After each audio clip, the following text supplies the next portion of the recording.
একটি দ্রব্য 25% লাভে বিক্রয় করলে উহার ক্রয় মূল্য ও বিক্রয় মূল্যের অনুপাত কত?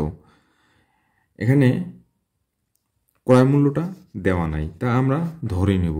তা ধরি ক্রয় মূল্য সমান সমান 100 টাকা। এখন বলা হয়েছে যে 25% লাভে বিক্রয় করলে, তাহলে এই 25% লাভে বিক্রয় মূল্য 25% লাভে, তাহলে 100 সাথে যোগ 25, 125 টাকা। এখন তোমরা খেয়াল করো যে ক্রয় মূল্য ও বিক্রয় মূল্যের অনুপাত কত। এখানে আমাদের বিক্রয় মূল্য পেয়ে গেছি, ক্রয় মূল্য পেয়ে গেছি, তাহলে লিখতে পারি ক্রয় মূল্য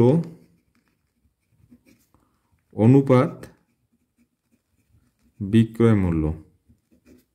ক্রয় মূল্য কত আমাদের? এই যে 100 টাকা, বিক্রয় মূল্য 125 টাকা। এই যে, তাহলে ক্যালকুলেশন করলে 4 অনুপাত 5, এটাই হবে উত্তর।